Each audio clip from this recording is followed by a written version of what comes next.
What's going on, everyone? Welcome back to the JT Sports Podcast. I'm your host, JT, joined by my guy, Devin Engle. He's the host of the Here We Go show on YouTube. He is the best Steelers storyteller on the platform. Go ahead and get our guy to 5K subscribers. Devin, Mike Tomlin, when he first got hired as the head coach of the Steelers, he quickly became one of the more promising young coaches in the league. He won a Super Bowl. There was a lot of early success, but he now has officially become the longest tenured head coach in the league. This is now going to be his 18th year coaching this franchise. And it seems like over the years, the standard no longer is the standard anymore. The Steelers used to always expect to compete for Super Bowls, be in the Super Bowl conversation, but the standard has gone down over the last decade. It has been 9 years since we last saw this franchise win a playoff game. And I came across a clip 8 years ago about Terry Bradshaw, his thoughts on Mike Tomlin. He called him a nice coach. He's a great cheerleader, but he doesn't feel like Mike Tomlin is a great coach. He doesn't view him as one of the best in the game. What are your thoughts about Mike Tomlin and the state of the franchise with him going into his 18th season? So I've actually been aware of that quote for ever since it came out when I was maybe 16 years old at the time. At the time, I didn't agree with it, but as I started getting older, watching Mike Tomlin do the same thing year in, year out, go 500 or just above that every year. As I got older, frankly, I started to get tired of it. Seeing how Mike Tomlin really didn't really have a plan to replace Big Ben once he was getting old, getting ready to retire, once that arm went out. Seeing them go after Kenny Pickett. I know I was a big Kenny Pickett guy on Twitter and YouTube. I'm sure anybody that's seen me before knows I was, balls to the wall for Kenny Pickett. Uh, I'm the first to admit I was dead wrong on him. Um, Seeing how Mike Tomlin never really had a plan to attack the quarterback position, um, being a defense first guy in a league where you got Josh Allen and Patrick Mahomes, these aliens at quarterback. I started to kind of I don't want to say sour on Mike Tomlin, but it was as of the last, I think, 2 years, I was like, okay, you know what? I like Mike Tomlin. I think he's a good coach. I think he motivates men very well. Um, but I also think he's not what the Steelers need right now. I think he's a guy who can get your team to respectability, but he probably won't get you over that hump. He's probably not that guy anymore. And that's kind of where I stand on Tomlin. He's a guy that I don't know, the Jets might need, try to get back to a level of respectability. He's a guy that the Panthers, I think, could have used before they found Dave Canales, try to get him back to a level of respectability. I think Mike Tomlin's got the Steelers at a level of respectability, but I don't know that he's the guy to take the Steelers to that next step. My God, I don't even feel like Mike Tomlin has the Steelers at a level of respectability. When you look at Lamar Jackson, that play he had before halftime when he's running around embarrassing the highest paid defense in the league, I lost all respect for Mike Tomlin at that point. But at the same time, though, I'm not going to say he should be fired until I see how this upcoming season with Aaron Rodgers goes. I can only give him so much criticism where he's gone into these playoff games with a straw and a gunfight. You're not going to beat Josh Allen or Lamar Jackson with Mason Rudolph or an old aging Russell Wilson. And like you said, the AFC is a conference full of aliens. You got to have somewhat of a competent quarterback to win. And, despite Aaron Rodgers about to be 42 years old on the last leg of his career, I still believe that he's good enough to give the Steelers a fighting chance. So if Mike Tomlin can't win with Aaron Rodgers this year, then it definitely is time for the Steelers to go ahead and hit the reset button. I feel Mike Tomlin has reached his peak with this franchise. You know, when you are with the team as long as what he has been with Pittsburgh, eventually your message is not going to resonate as well as what it used to a decade ago. Eventually, what used to work now becomes outdated. And there's nothing wrong with the mutual part in the ways. The Philadelphia Eagles did it with Andy Reid. I feel hitting the reset button if the Steelers can't get past the first round this year would be in the best interest of both parties. He could have a chance to maybe start over elsewhere that has an established quarterback, and the Steelers can maybe modernize with somebody who specializes on the offense side of the ball.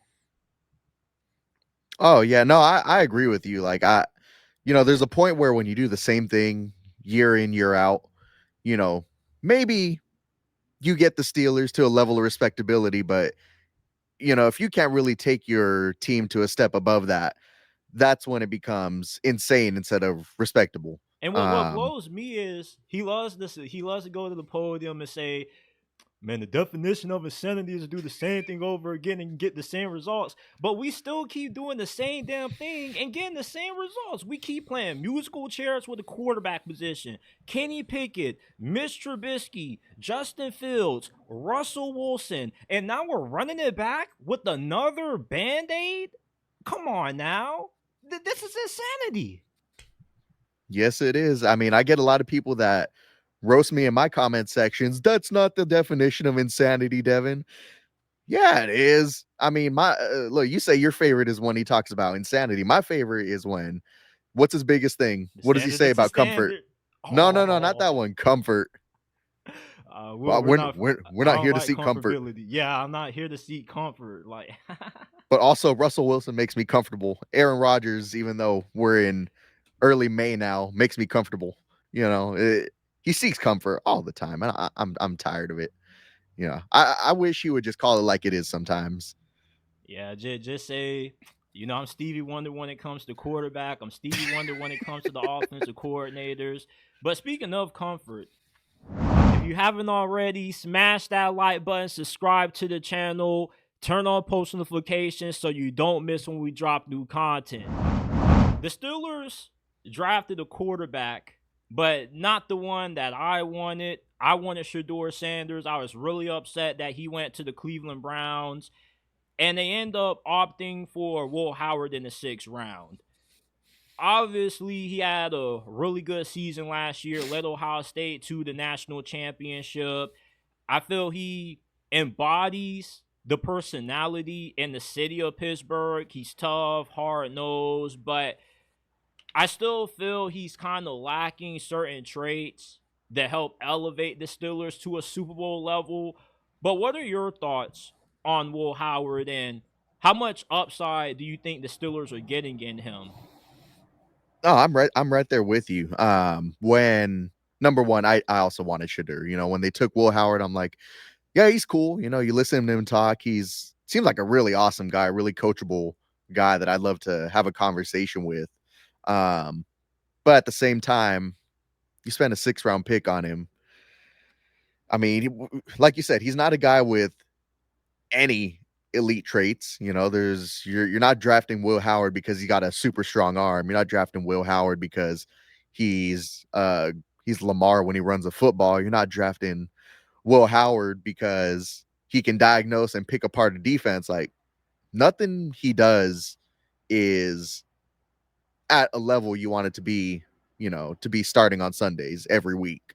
Um, that was one of my problems with drafting him. I love the kid. I think he's going to work hard, but I think he's coming into a crappy situation for 2 reasons. Number one, Mike Tomlin and the Steelers front office, they don't seem to believe in supporting a young quarterback with good offensive coaching and um, really explosive. I mean, I know we got two explosive weapons in the receiver room now, but I also feel like number one, you're coming into a crappy coaching situation, but also number two, right now the Steelers are kind of stockpiling draft picks, especially comp picks, to probably trade up for a quarterback Next year. next year. So I just wonder, is Will Howard even going to get a shot? I don't think he's going to get a shot to start at all this year. Maybe Aaron Rodgers gets hurt. Okay, but is Mason Rudolph going to be bad enough or get hurt for Will Howard to come in? Probably not. Like I've come to accept that Will Howard's probably going to be the 3 all year and likely just work his tail off. He might get traded for a late round pick or maybe even be a career backup, possibly a coach someday. I could see him being a good coach someday. But what I wanted out of the draft was a quarterback who you could start. Like Will Howard's cool. He's a big body, he's probably more built for the cold weather in Pittsburgh than Shador Sanders is, but at the same time, Will Howard's not going to start games for you. Shador probably would, and I don't know that Shador would have been some elite quarterback. I know a lot of NFL teams are concerned about his arm strength, but what he does bring you is good decision making, brings you accuracy. And at Colorado State, he got hit a lot. That'll probably get improved in NFL offense. I think he would have started games for the Steelers, and I think he would have looked solid this year. I think this would have been a year to bring in Shador, see what he can do, and if he is a reliable starter, keep playing him next year. But by bringing in Will Howard, I feel like you're just punting the quarterback situation to next year with supposedly a deeper class, which, by the way, we got a whole year of college football left to play. We don't even know if Arch Manning is going to come out, knowing that family. There's questions about Nico Iamaleava. He just went to UCLA. What's he going to do over there? When he was with Tennessee, he wasn't that good to begin with, and I know there's other names, Cade Klubnik, Garrett Nussmeier, Drew Aller. Like I said, still a whole year of college football left to play. Like those guys could all very well be bums. What's your plan then? You're going to trade up for a bum? I don't know. Yeah, and with Will Howard, he's just boring to me. There's nothing really eye popping about his game that strikes me as the guy who can elevate the Steelers back to a Super Bowl. When you're playing in the AFC with all these aliens, Will Howard isn't beating Lamar, Josh Allen, Joe Burrow, Patrick Mahomes. Even if Will Howard does become a capable starter, you're still going to be getting a first round exit and a first class trip back to Cancun. So with me, even if we get the upside with Will Howard, I still don't feel that's good enough to get the Steelers far in the postseason. At least with Shador, you have that it factor with him. At Colorado, in the fourth quarter, when the game was on the line, there weren't too many times that brother did not come through. And yes, Shador, you can make the same argument for him that we're making against Will Howard. He lacks the elite traits, but he just has that clutch gene. He just has that X factor about him, that aura that you believe if the ball is in his hands with 2 minutes left, you need somebody to drive you downfield to win the game. He has a better chance of getting that done compared to Will Howard, who benefited greatly playing on the stacked Ohio State squad. And before he transferred to Ohio State, he got his job taken at Kansas State. By a dude who looked like never mind, it's not important. I seen that post though. I seen that post on X. Everybody, this is Devin Engle, host of the Here We Go show on YouTube. Go ahead, subscribe to this channel. Check him out. Get him to 5K subscribers. Make sure that you guys check us out. JT Sports Podcast on Apple, Spotify, Amazon. Links are down in the description down below. Give us a 5-star review if you enjoy. Now, we know that the NFL has changed a lot since Mike Tomlin first took over as the head coach in Pittsburgh back in 2007. When he first came into the league, it more so was a run-first approach, smash-mouth football, win the TOP, only throw the football when need be, and rely on good defense. But you fast forward to now, it's a pass-heavy league. You're in a conference with all of these aliens at quarterback, and it feels like the Steelers are getting left behind to the point where they've become the McDonald's of the NFL. Years ago, McDonald's was the go-to place. If you needed a quick bite to eat, you didn't want to cook nothing at the crib, you go to McDonald's, you get you a Happy Meal, you get you a dollar burger off the dollar menu, probably get you like a $2 bag of fries and whatnot. But now you got Arby's, you got Steak and Shake, you got Five Guys. McDonald's isn't really on the A tier list as fast food anymore. And you can say the same thing with the Pittsburgh Steelers. They used to be the gold standard for what an elite franchise was in the NFL, and now they kind of have went from being an A+ franchise to somewhat of a B+ franchise. Are the Steelers outdated, or are they just missing a few key pieces to get them back into that championship mix? I think the Steelers think they're just a few key pieces away. I mean, that's what we see them doing. They're watching Howie Roseman and the Eagles build a team through the trenches, stacking up their defensive line as much as possible, stacking up their offensive line as much as possible, trying to give Jalen Hurts the best chance to succeed. I mean, that's why they brought over Andy Weidel from the Steelers to be their assistant GM. They're trying to do the Eagles thing. Now, my problem with that is the Steelers, number one, the Eagles, they got a quarterback. They got Jalen Hurts. I know people got mixed feelings about Jalen Hurts. Whether you want to call him elite, whether you want to call him mediocre, whatever it is, he's a good quarterback who just won the Super Bowl. He's reliable, he's smart, he's a great leader. The Steelers don't have that. They got Mason Rudolph, who, he's probably a great leader, probably smart, but he's mediocre. He's not, you're not winning no playoff games with him. And then number two, you got a defensive guy leading the charge. You got a defensive head coach trying to get this offense going, and he just can't. He's more worried about quarterbacks throwing to the middle of the field and getting interceptions than he is about having explosive offense, and that just gets compounded when you bring in a guy like Arthur Smith, who I know he put together a Derrick Henry led offense in Tennessee, but even when he was in Tennessee, I had questions about the passing game. They couldn't get no explosive passing game going. Yeah, you had AJ Brown, but even then, Derrick Henry was leading the charge. I had questions about him. So the day Pittsburgh brought in Arthur Smith, I'm like, well, shoot, here we go again with another questionable offensive coordinator. I never wanted Arthur Smith. So the fact that he's the guy putting together the offense gives me problems. I want my head coach to be an offensive guy working with a young quarterback every day, helping the young quarterback get better. And that's not what Mike Tomlin is.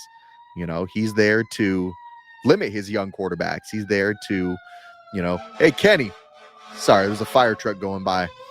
Hey, Kenny Pickett, whatever you do, do not throw a freaking interception. I don't care if it's third down. Do not throw an interception. Don't take too many shots downfield. Just play it safe. Hey, Mason, you're the third string quarterback. Go for it. It's like I got problems with the defensive head coach leading the charge. We're in an offensive league where you need to score points to win. And that's not what Mike Tomlin believes in. And it's holding the Steelers back, I think.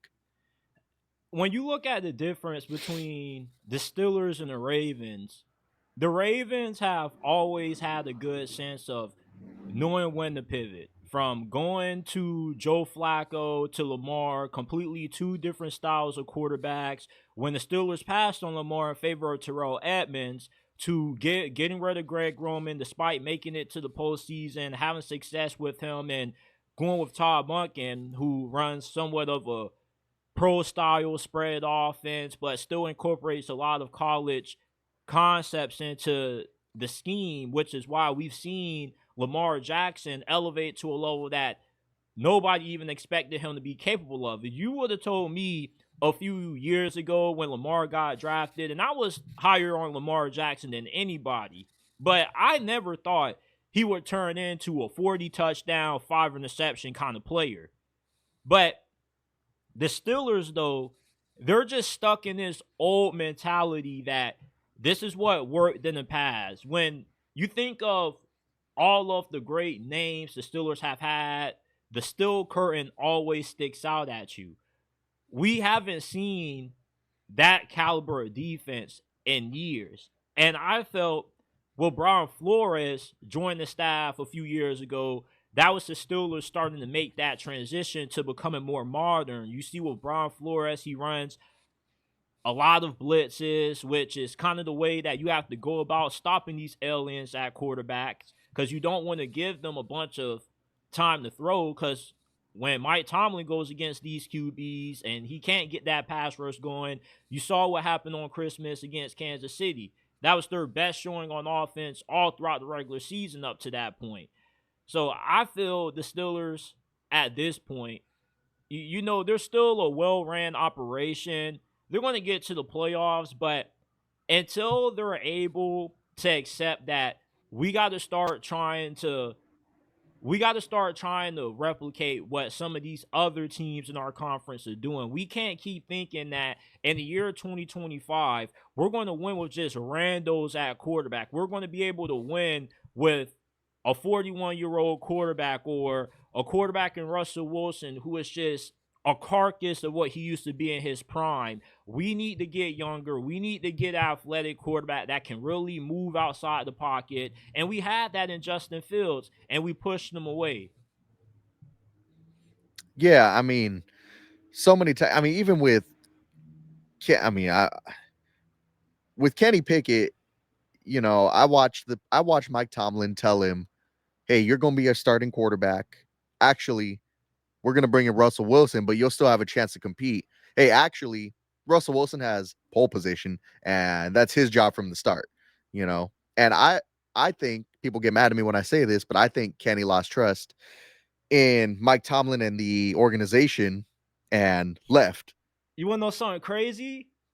That's the exact reason why Justin Fields picked the Jets over the Steelers. I heard it in the interview. He said that he felt it was weird when they benched him, when he was having success. It was the best he's played up to this point in his career, 10 touchdowns, 1 turnovers. He lost trust in the offense. He lost trust in Mike Tomlin. And that's why I wasn't mad at him. It broke my spirit to go on Instagram and see that notification that he signed with the New York Jets. And I understood why. Yep. Like when I got that notification from Sleeper, Justin Fields signed with the Jets, and then I watched the press conference, I was like, yeah, it's the same thing. Mike Tomlin doesn't trust his young quarterbacks. He'd rather have an older guy in here. And I mean, you say it all the time. Mike Tomlin is he can't I forgot what the verbiage you use, but he can't evaluate what he has in young quarterbacks, and he freaking fails to properly support them. I wasn't the highest guy on Justin Fields, but he was probably the most dynamic quarterback we've had in quite a while. And just to push him out the door was like, well, over what was I think it was a $10-15 million difference. Yeah. He got 40 with the Jets. I think the Steelers only wanted to give him 20. I'm like, y'all are playing too much with the quarterback position. It's the most important position in sports, and y'all aren't taking it seriously. You're passing on Shedeur Sanders, which, number one, I got to say this: if you didn't want Shedeur Sanders, I don't want you drafting someone you don't want. I just wish they wanted Shedeur Sanders. You feel me? Yeah, like I understand why he fell. From what it sounds like, is he didn't interview too well, just the general sense of it. But at the same time, you're not going to spend. I mean, the Steelers passed on him what, 1, 2, 3 times? Yeah. I think. Like, this is a guy who could probably start in the league, and you pass on it. I think he's worth the gamble. I think at best, Shedeur becomes a top 5 QB. He lives up to the name on the back of his jersey. At worst, you get Dak Prescott, Kirk Cousins, which the floor with Shedeur is higher than the ceiling with Will Howard, which is why the Steelers made the mistake of passing on him. Absolutely. Like, sure. I mean, I know a lot of people will flame us for saying, like, you should have spent a pick on him just because he fell. Like, I think a lot of people saw that he was falling and falling and falling, and they decided, oh, actually, he's not that good. He must be an actually bad quarterback. When, no, this dude can ball. He can play. I mean, oh no, he lost in the Alamo Bowl. Like, Who bro, gives a it's crap? a He can bowl season, ball. bro. Nobody cares about the bowl season. Yeah, like Nah, too many people care about bowl season. That's the problem. Like, I've liked him ever since his first year at Colorado. Like, I love the Sand. I got prime glasses because of the Sanders family, the Blenders. Um, yeah, I always wanted the Steelers to get Shador, and I saw they had not one, not two, but three opportunities to get him. I'm like, I like Caleb Johnson, but a running back's not going to help you win games when you don't got a quarterback. You know, yeah, like Jack like Sawyer, can he play quarterback? Is he going to help you get over the hump against Lamar and Josh Allen? Like, I don't know, but it seems like Aaron Rodgers is going to sign with the Pittsburgh Steelers. Now, God knows when it's going to happen, but it seems like they're confident it will happen. And last year, Aaron Rodgers finished seventh in passing touchdowns and passing yards. Despite the Jets being one of the worst teams in the NFL, we have to take into account that this is an organization that is notoriously known. If you're a QB and you go to the Jets, that's the place where your career is going to die. They are the graveyard for quarterbacks. And anytime a QB has left New York, Geno Smith, Sam Darnold, Brett Favre, they've all elevated their careers. And I want to ask you, despite Aaron Rodgers being 41 years old, if the Steelers are able to get vintage Aaron, they get the bad man for one last go around, how good can this team be and how far can they go come playoff time? if they get vintage Aaron Rodgers, they're gonna be a playoff contender. Because I think with the roster the Steelers have right now with DK, I know I talk crap on George, but with George, you put in another starting defensive tackle, Derek Harmon, Caleb Johnson. As much as I just talk smack on him, he ain't no joke. It seems. Um, I mean, what is this team missing? A slot corner. Like, if they can get elite quarterback play, this is going to be a playoff contender. And I'm not talking like a first round of the playoffs contender. I'm talking about a team that you're scared of in the playoffs. Now, that being said, I don't know if we're going to get that from Aaron Rodgers, but I think if he comes here, he one of the things that intrigues me about Aaron Rodgers is he's probably the one guy where Mike Tomlin can't tell him, don't throw to the middle of the field. Aaron Rodgers is going to throw the ball where Aaron Rodgers wants to throw the ball. And that's one thing that intrigues me about Aaron. Outside of that, for me, it's kind of I'm just waiting to see what happens in 2026, what happens then. I'm not too worried about this year. I don't think we're going to get any elite quarterback play, but the thought of Aaron Rodgers, having that kind of presence, I can tell Mike Tomlin no, intrigues me, and I kind of look forward to seeing it. With me, Aaron Rodgers, if the Steelers can get the vintage version of him and we see, a redemption arc like what we saw out of Brett Favre when he went to Minnesota, the Steelers are good enough to make it to the divisional round, possibly the AFC Championship. For one, with stable quarterback play, the defense is actually going to be able to play up to the amount of money that they're spending on that side of the ball. It's hard to have an elite defense when you have an incompetent offense that leaves you on the field for a lot of possessions. You can get a 3-and-out, and then 30 seconds later, you just got done hitting that Gatorade, and you're right back on the field. Then, Mike Tomlin being the defensive-minded coach, we've seen teams in the past still be able to win, not having elite quarterback, but having good quarterback play.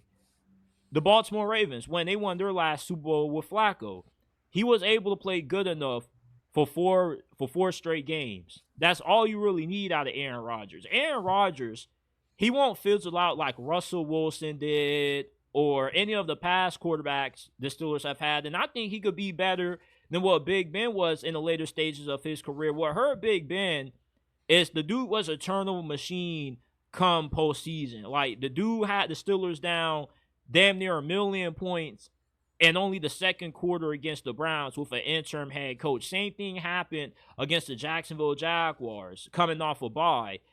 Aaron, at this stage of his career, he can't give you top 5, top 10 quarterback play, but he definitely gives the Steelers good enough quarterback play where you have a fighting chance to win instead of just having no shot at all with what they've had in the past at QB.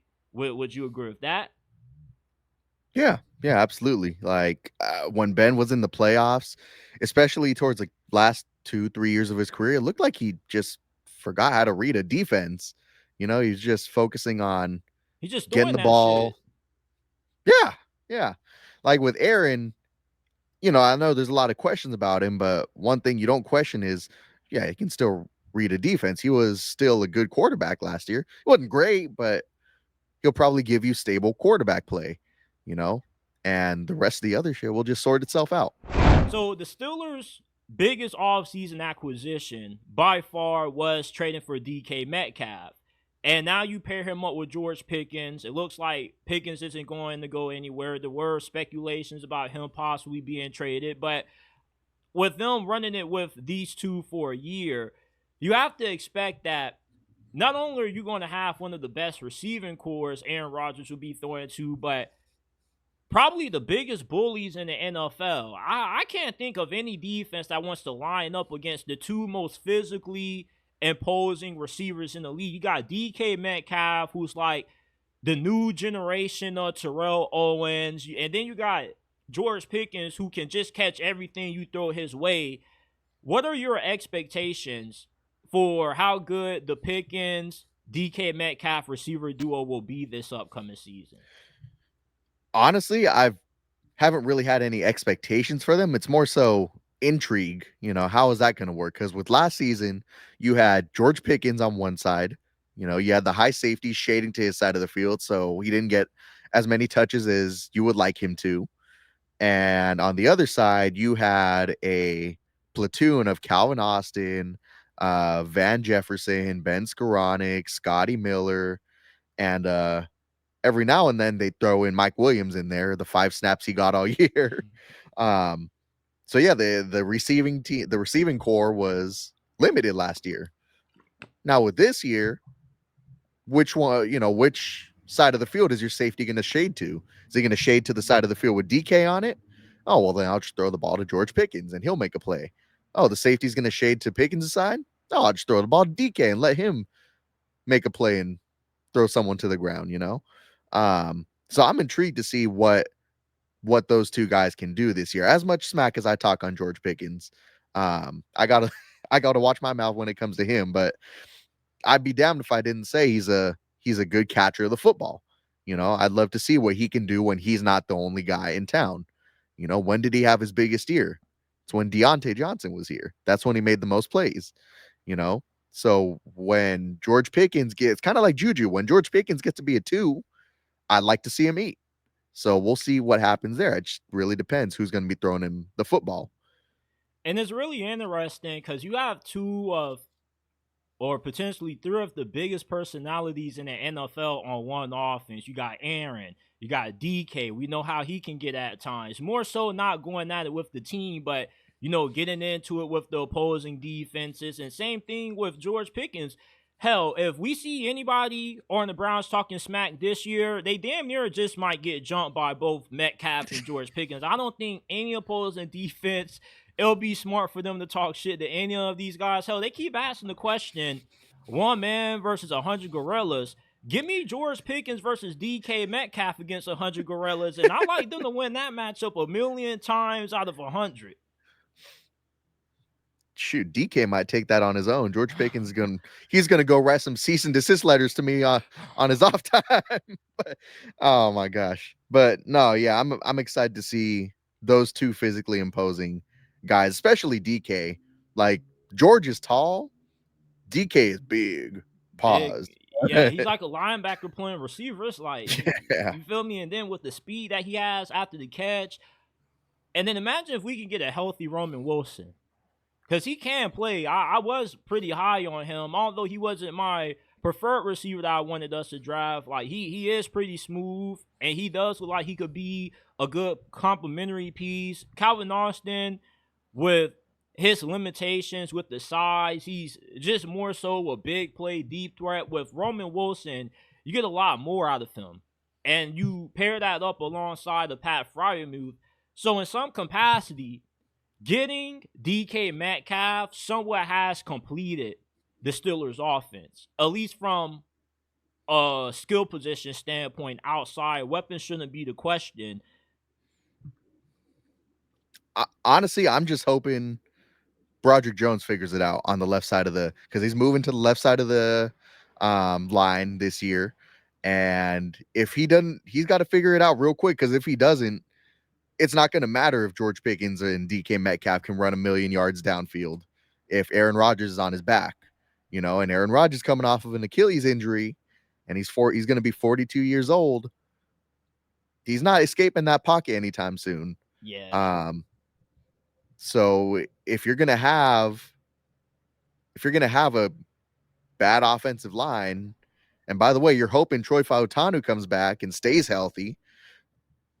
Plus, we've only seen one game of him. Granted, it was a good game, but it's one game against the Broncos or Chargers. I forget who it was.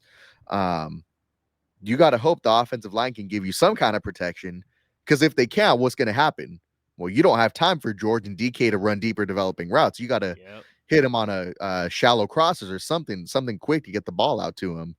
And I feel like this offense will be at its best when you're throwing deep balls to those two guys. But if you're not, get the ball out of your hands as quickly as you can and hope they make a play. And I think we saw how well that worked out in 2020. Now, and 2021. Yeah, go ahead. Sorry. Oh, you good. You can finish.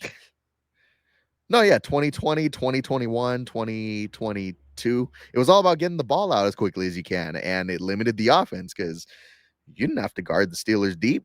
Just guard the short end of the field, but I just hope the line plays well. That's what I'm most interested in. Now, the draft class that the Steelers are bringing in this year is pretty interesting. You get Derek Harmon in the first round, which I thought he was the best defensive tackle in this draft class. You watch the film with him at Oregon. Not only was he good against the run, but the dude was a monster getting after the quarterback. And when I was reading scouting reports and comparisons for him, it was one scouting report that said, this is your prototypical Steelers, Ravens kind of player. And if the Steelers would have passed on him 21st, I'm really confident the Ravens would have drafted him in the first round. And his comp has been Cam Hayward. And if the Steelers are getting Cam Hayward 2.0 and Derek Harmon, if he can make an instant impact in year one, you're looking at what should be the best defensive line in football, considering the other factors: TJ Watt, Alex Highsmith off the edge. You get Caleb Johnson in round 3, Jack Sawyer, Will Howard with some of the other notable mid-round selections. Does this draft class help propel the Steelers further in the postseason than what we've seen them go? And if not, from a futuristic standpoint, 2-3 years down the line, are the Steelers getting guys from this draft class that are going to be crucial pieces to them being back in a Super Bowl conversation? I think Super Bowl's out of the question until you get a quarterback, frankly. Now maybe let's say best case scenario, Derek Harmon is Cam Hayward, Caleb Johnson is the next, what's a name? Who's a dude on the Chargers from a long time ago? Tomlin. Let's say Caleb Johnson is LaDainian Tomlinson.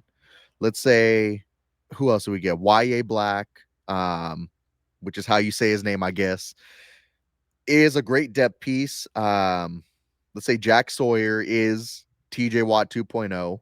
Then, yeah, you've really bolstered up the defensive line of the trenches, but none of it matters if you don't got no quarterback. Now, let's say the Steelers get lucky and they do get a franchise quarterback in the next draft. Then I think it's going to be very helpful for him to have help on the defense with Derek Harmon, have help on the offense with Jaylen Warren and Caleb Johnson, and Jack Sawyer as well. I think it's going to be a strong defense. I mean, you look at it, you got Cam Hayward.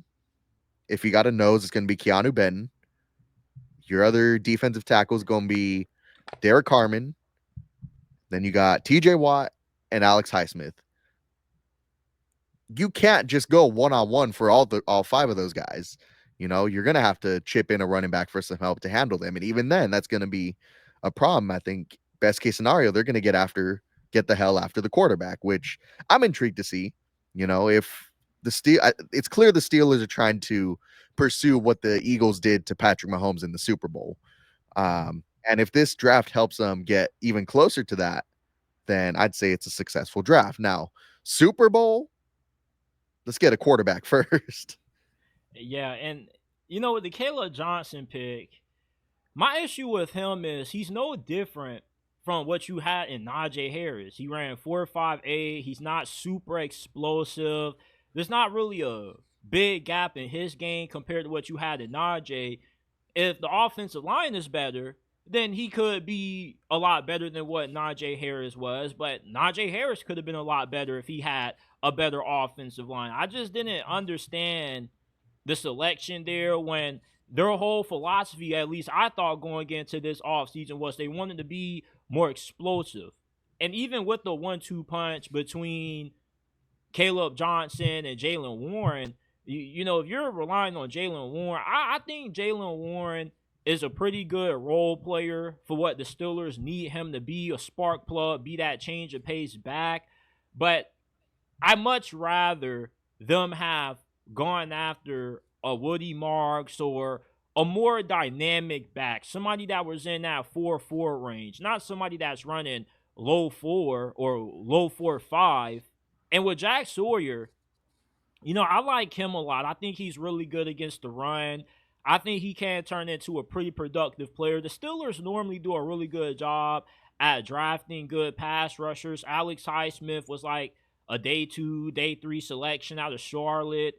And, maybe expecting this draft class to propel this franchise to a Super Bowl level is overly ambitious. But, brother is just hoping that the Steelers can be playing in some meaningful games come playoff time outside of, being the first round exit in the wild card round. So, I'm just jumping at the bit to finally have a real reason to be optimistic about this team. Does this draft class give me that? Are we walking away with like 3, maybe 4 like multi-year starters, maybe 2 or 3 of these guys turn into Pro Bowlers? The guy I'm most the guy I'm most confident in is Derek Harmon. Number one, because I think he fills a hole day one. You just got rid of Montravius Adams, and your only other guy there is Isaiah Loudermilk. Like, yeah, Derek Harmon's going to go in there. He's probably going to ball day one. It's not like he's a quarterback where he's got to come in and learn how to dissect the defense. No, he's a defensive tackle. Yeah, You know what coaches tell defensive tackles? Exactly. Go get the quarterback. Go be a monster out there.